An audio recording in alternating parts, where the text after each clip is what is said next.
बिहार की सरकार ने जो जातीय जनगणना कल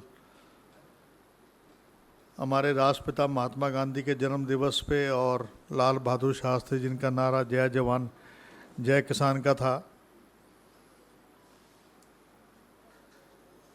उस दिन जो है जातीय जनगणना उजागर करी, जिससे कि देश की राजनीतिक दिशा और लोगों को ये पता लगेगा कि हमारे देश की ऐसी पॉपुलेशन भी है जिसको किसी भी प्रकार से दरकिनार नहीं किया जा सकता, चाहे वो राजनीतिक रूप से हो, चाहे आर्थिक रूप से हो, चाहे वो सामाजिक रूप से हो। 1931 में पहली जातीय जनगणना हुई थी। उस टाइम 52% आबादी जो है वो दर्शाई गई थी। उसके बाद 1941 में हुई, जिसको सार्वजनिक नहीं किया गया। 2011 में कास्ट सेंसस हुआ, जिसके बारे में राहुल गांधी जी ने, मल्लिकार्जुन खड़गे जी ने और अनेक मंचों से कई लोगों ने ये कई बार इस बात के लिए दबाव डाला गया कि आप उसको उजागर करें,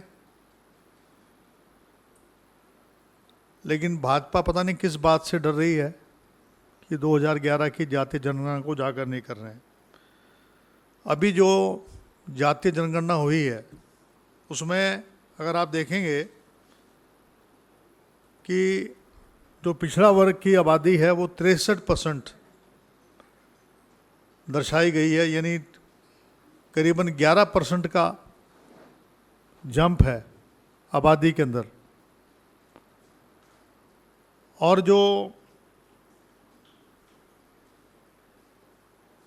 हमारे जो आरएसएस के बंधु हैं, इन्होंने अनेकों पीआईएल द्वारा हाई कोर्ट में, सुप्रीम कोर्ट में जो जातीय जनगणना बिहार की गवर्नमेंट कर रही थी उसको रोकने में कोई कमी नहीं छोड़ी थी।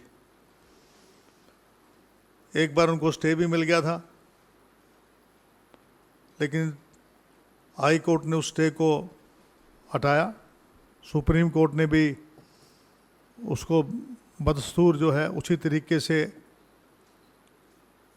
अपनी राय रखी कि देश के अंदर जब तक जातीय जनगणना नहीं होगी, डाटा नहीं होगा, तो काम चल नहीं सकता। आपने देखा होगा कि बहुत सारी पटिशन जो हैं पंचायती राज के अंदर, हाई कोर्ट ने, सुप्रीम कोर्ट ने ओबीसी की जो है आरक्षण पर जो है रोक लगा दी। पूछा कि भी डाटा दो, तो डाटा नहीं।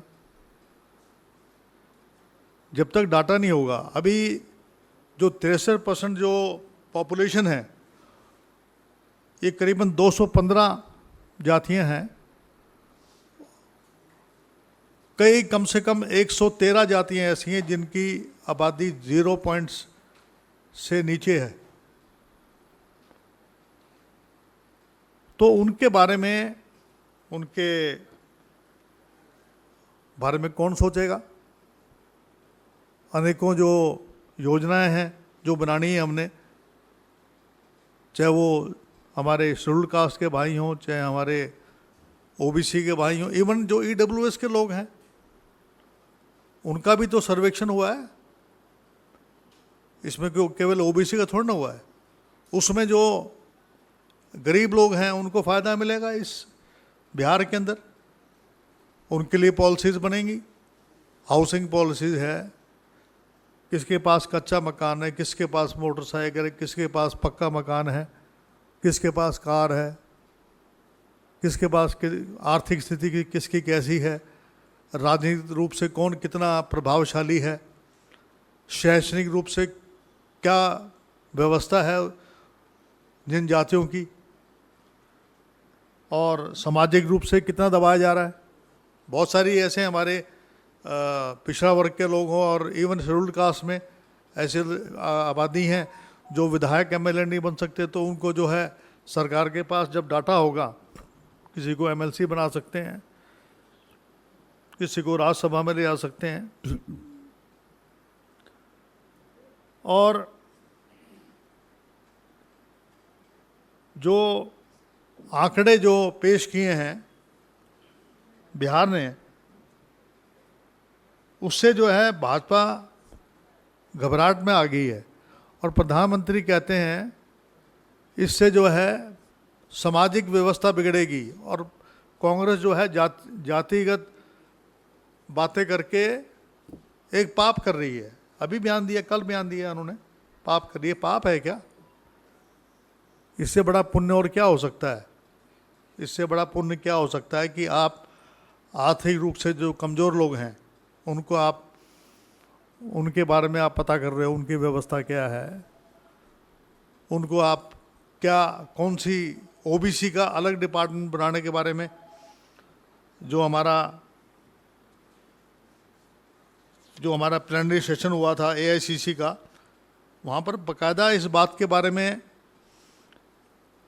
जो है ये बाकायदा ये कहा गया था कि हम लोग जो हैं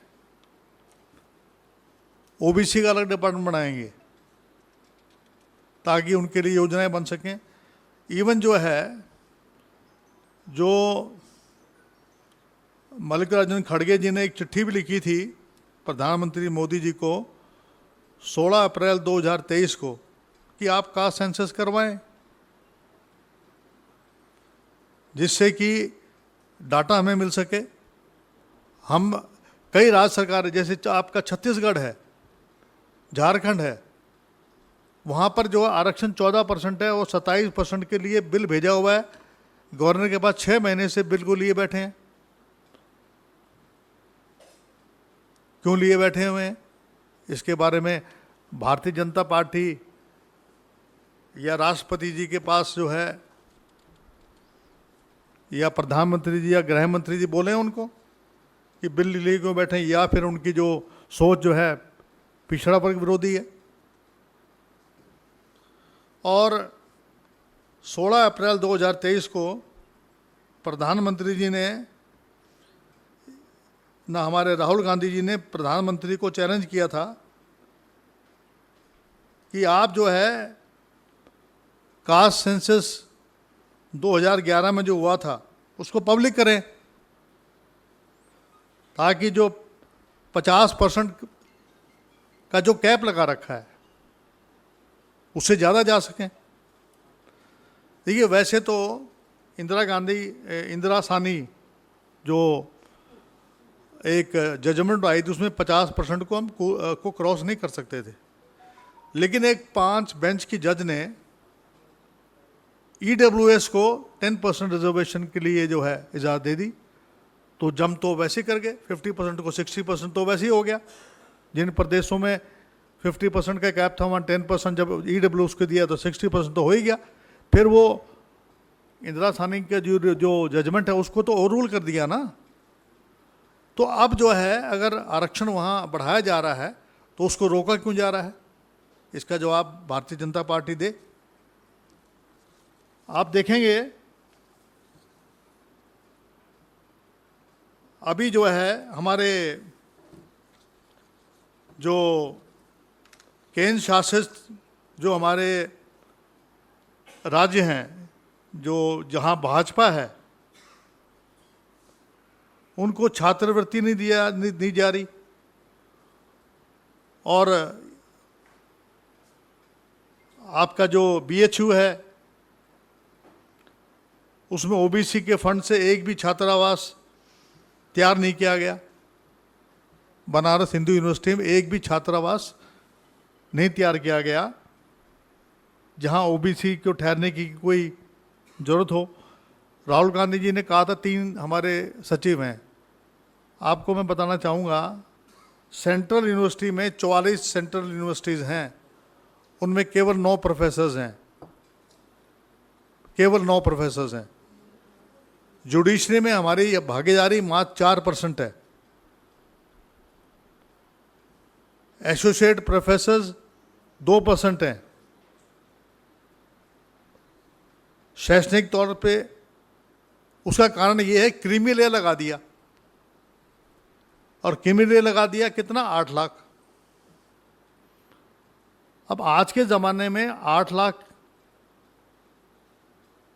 इस युग के अंदर जहाँ पर इतनी महंगाई हो रही है और ये कहते हैं पर कैपिटा इनकम हमारी बढ़ रही है, तो 8 लाख का कैप तो बहुत ही कम है। इसको कम से कम 14, 15, 16 लाख में होना चाहिए, ताकि हमारे लोगों को, क्या होता है कि हमारी सीट बढ़ती नहीं है, उसमें जनरल कैटेगरी के लोगों को घुसा देते हैं, चाहे वो प्रोफेसर हो यूनिवर्सिटी में, चाहे आपके, और नीट परीक्षा में तो आज तक ओबीसी का आरक्षण ही लागू नहीं किया।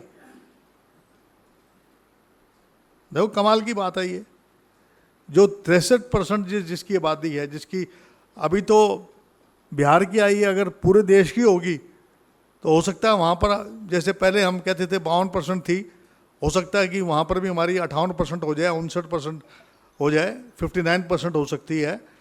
तो क्या हम लोग जो हैं ओबीसी का राष्ट्रीय चेयरमैन होने के नाते मैं भारतीय जनता पार्टी से पूछना चाहता हूं कि जो भाजपा शासित राज्य हैं वहाँ पिछड़ी जातियों को छात्रवृत्ति क्यों नहीं मिलती? इसका जवाब दे भारतीय जनता पार्टी के लोग, कि जो मुख्यमंत्री हैं। न्यायपालिका में हमारी भागीदारी नहीं है। एमएसएमई जो उसमें जो मुद्रा लोन है, जो छोटे मध्यम वर्ग के जो उद्योग हैं, उसमें जो है लोन देने का प्रावधान नहीं है ओबीसी के जो लोग हैं। और देखिए राज्य पिछड़ा वर्ग आयोग के 5 सदस्यों की नियुक्तियां पूरी आज तक नहीं करी हैं। अब तक केवल एक अध्यक्ष है और एक सदस्य है, केवल 2 लोग नियुक्त किए हैं जो राज्य पिछड़ा वर्ग आयोग है, जिसमें 5 सदस्यों की नियुक्तियां 18 महीने से अब तक लंबित पड़ी हुई हैं। अरे जब आपका राष्ट्रीय पिछड़ा वर्ग आयोग, उसको ही आप पूरा नहीं कर रहे। मोदी जी कहते हैं मैं ओबीसी हूं, तेली हूं मैं। भैया नकली ओबीसी हैं। अगर सही मायने में उनको, अगर वो चाहते हैं ओबीसी का भला, तो कास्ट सेंसस करवाएं, छात्रों को छात्रवृत्ति दिलवाएं। हमारी पार्टी ने जो अभी हमारा अधिवेशन हुआ था रायपुर के अंदर, वहाँ ये फैसला लिया हमने कि अगर हम लोग, ये हमारा रायपुर में हुआ था हमारा, उधर हम लोगों ने ये फैसला ले लिया था पहले ही कि अगर महिला आरक्षण अगर हम लेके आएंगे 2024 में, अगर हमारी सरकार बनती है, तो हम जो है जातीय जनगणना हम करवाएंगे, कास्ट सेंसस पूरे देश में करवाएंगे। ये बात कांग्रेस पार्टी ने, जब भारत जोड़ो यात्रा के अंदर राहुल गांधी जी जब लोगों के बीच में गए, तो उनको SC ST OBC की जो महत्व है, जो उनकी जो जिस राज्य में SC ST OBC माइनॉरिटी नहीं है, वहाँ हमारी सरकार सत्ता में नहीं है। चाहे आपका यूपी लगा लीजिए, चाहे उड़ीसा लगा लीजिए, बहुत सारे राज्य मैं आपको बता सकता हूँ। 2010 के अंदर हमारा महिला आरक्षण बिल राज्यसभा में तो पास हो गया था, लेकिन इसमें लोकसभा में क्यों नहीं हो पाया? क्योंकि हमने SC ST OBC माइनॉरिटी जो महिलाएं थीं, उनको 33% आरक्षण देने का प्रावधान नहीं किया था, जिसकी वजह से जो नेता थे हमारे, जो हमारे यूपीए के जो पार्टनर्स थे, चाहे वो DMK थी, चाहे वो RJD थी, चाहे समाजवादी पार्टी थी, उन लोगों ने हमारा साथ नहीं दिया। वरना तो राहुल गांधी जी का सपना सोनिया गांधी जी पूरा करना चाहती थी, राज्यसभा में हम पास ही क्यों करते? अब जो ये, इसके अलावा जो है, मैं आपको बताना चाहूँगा, हमने ये भी फैसला लिया था कि हम इंडियन जुडिशियल सर्विस लेके आएंगे, जैसे यूपीएससी की तर्ज के ऊपर इंडियन जुडिशियल सर्विस लेके आएंगे, जिसमें एग्ज़ाम होंगे और एग्ज़ाम के अंदर जैसे यूपीएससी में एग्ज़ाम होते हैं, जुडिशियल सर्विसेज के एग्ज़ाम होंगे और उनमें से जो पास होंगे उसको जो कॉलेजियम सिस्टम समाप्त नहीं करेंगे, कॉलेजियम सिस्टम जो उनमें से एससी एसटी ओबीसी माइनॉरिटी के लिए रिजर्वेशन करेंगे, उसमें से जो कॉलेजियम सिस्टम जिसको सिलेक्ट करेगा वो जज बन जाएगा। तो हमारे जो पिछड़ा वर्ग के लोग हैं, एससी एसटी ओबीसी के लोग हैं, उनको जो है मौका मिलेगा जुडिशरी में आने का, आपके अन्य जगह आने का। हायर एजुकेशन में हमें आरक्षण देने की हमने बात करी है। हम कल जो है, मैं आपको बताना चाहूँगा, कांग्रेस कमेटी ने, वर्किंग कमेटी ने एक रेजोल्यूशन हैदराबाद में 16 सितंबर 2023 को ये बात कह दी थी कि सबसे ज़्यादा कारण है 14 करोड़ जो देश के सबसे गरीब लोग हैं, उनको जो है आज तक राशन नहीं दिया गया। 40 करोड़ लोग ऐसे हैं और उनको देने का प्रावधान हमारी पार्टी करेगी। 14 करोड़ ऐसे लोग हैं जिनको आज भी भोजन नहीं मिल रहा है। ये खाद्य आपूर्ति सुरक्षा बिल कौन लेके आया था? कांग्रेस पार्टी लेके आई थी, जिसका ये ढंडोरा पीट रहे हैं। सोनिया गांधी जी की सोच थी। राइट टू एजुकेशन जो है वो उनकी सोच थी। और मोदी जी ने जो वर्किंग कमेटी ने जो फैसला लिया था, उसको मोदी गवर्नमेंट ने कहा कि हम कास्ट सेंसस नहीं करवाएंगे। उसके बारे में इन्होंने कास्ट सेंसस के बारे में बिल्कुल खामोश बैठे हुए हैं। आज तक कास्ट सेंसस जो 2021 में होना था वो क्यों नहीं किया इन लोगों ने? फिर जब इन्होंने ये बिल पास किया, इन्होंने बिल पास किया, कल हमने कल मेमोरेंडम दिया राष्ट्रपति को, जिसमें हमने बकायदा ये कहा है कि 1989 में, देखो वीपी सिंह ने केवल घोषणा की थी मंडल कमीशन की, और 1989 में 33% रिजर्वेशन पंचायती राज में लाने का काम किया तो कांग्रेस पार्टी ने किया।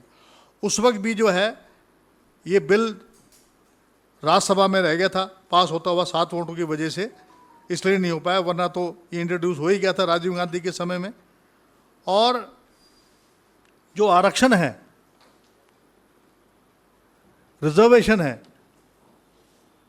हमने अभी जो इन्होंने बिल पास किया, कांग्रेस ने रोड़ा, इवन तमाम विपक्ष ने यूनिवर्सली जो है ये बिल पास किया और कहा कि 33% आरक्षण मिलना चाहिए, और अनेकों अमेंडमेंट लेके आए।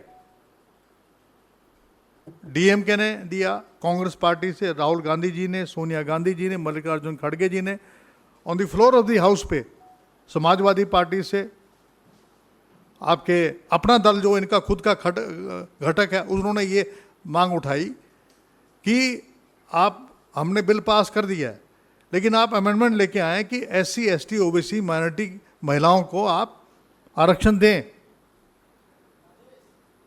अगर आप आरक्षण नहीं दे रहे हैं तो आप ये एक सबसे बड़ा गुनाह है कि आप देश की जो 80% आबादी है, जो महिलाएं राजनीतिक रूप से, सामाजिक रूप से, आर्थिक रूप से जनरल कैटेगरी की महिलाओं का मुकाबला नहीं कर सकती हैं, उन लोगों को आप जगह दो, आरक्षण दो, कोटे के अंदर कोटा दो। इन्होंने एससी एसटी को जो आरक्षण दिया है, जो एससी एसटी के जो एमपीज बनते हैं वहाँ दिया है, लेकिन जो 30% जो आरक्षण दिया है उसमें सारा जनरल कर दिया। यानी बैकडोर एंट्री से संघ की जो सोच है उसको इम्प्लीमेंट किया है।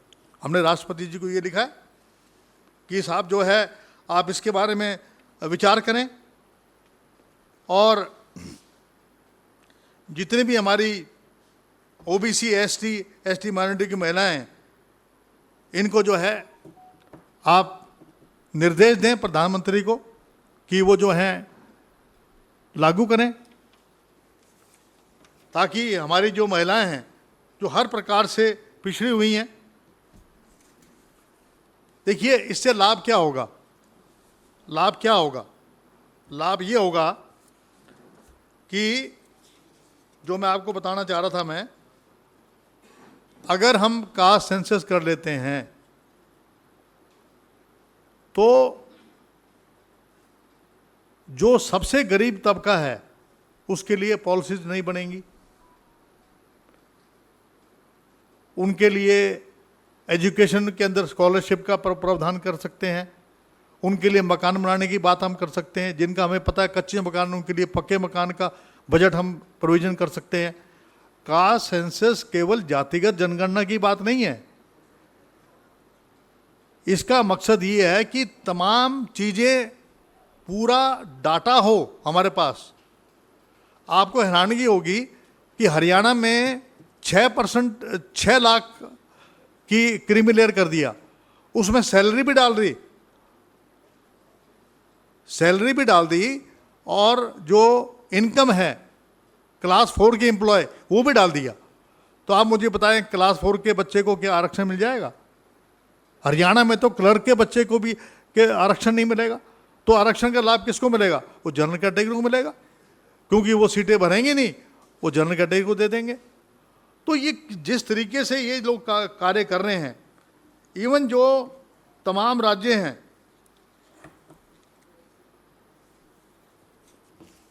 तो हमारा जो मामला जो है 2010 के अंदर भी राज्यसभा में बिल हमारा पास हो गया था, जैसे कि मैंने पहले आपको बताया। आज भी हम लोग जो हैं विनती करना चाहते हैं प्रधानमंत्री जी से, ये आप ना कहें कि बिहार में जो कास्ट सेंसस हुआ है एक बहुत बड़ा पाप हुआ है। ये पाप नहीं हुआ है, ये पुण्य का काम हुआ है। जो गरीब वर्ग के लोग हैं, जो वंचित समाज है, जो बहुजन समाज है, SC ST OBC माइनॉरिटी के लोगों के फायदे के लिए कार्य किया है। प्राइवेट सेक्टर में भी हमारा जो रायपुर का जो अधिवेशन हुआ था, हमने ये भी कहा था कि प्राइवेट सेक्टर में भी हम आरक्षण का प्रावधान करेंगे, क्योंकि ये निजीकरण करे जा रहे हैं। रेलवे का, बंदरगाह का, एयरपोर्ट का, इन सब का जो है निजीकरण करे जा रहे हैं। तो हमने ये भी विचार किया, रेजोल्यूशन पास हुआ बाकायदा ये कह के कि हम निजी क्षेत्र में भी और हायर एजुकेशन में भी और महिला आरक्षण में भी हम लोग ये लागू करेंगे। ये मैंने आप लोगों से कहना था। और हमने अपनी जो पार्टी के जो पोस्ट हैं उसमें भी 50% पोस्ट हमने SC ST OBC माइनॉरिटी के लोगों के लिए रखा है। ये मैंने आप लोगों से बात कहनी थी। बाकी अगर कोई बात अगर आप कोई पूछना चाहते हैं या आपको कोई शंका, अगर मैंने कोई ऐसी बात कही हो जो गरीब, वंचित समाज, बहुजन समाज के लोगों के बारे में, राहुल जी ने तो बाकायदा ये बताया था कि 90 में से केवल 3 सचिव हैं। मैं तो कह रहा हूँ ना प्रोफेसर हैं, ना हमें इंडस्ट्रीज़ में जो हमारे जो, ना हमारा OBC का अलग डिपार्टमेंट है। OBC के लोगों को इन्होंने केवल जैसे हाथी के दांत दिखाने वाले दूसरे होते हैं और खाने वाले दूसरे होते हैं, वो हाल कर रखा है। उसमें सेंट्रल इलेक्शन कमेटी में, सेंट्रल पार्लियामेंट बोर्ड में चेहरे दिखा देते हैं OBC के, उनके लिए करते कुछ नहीं है।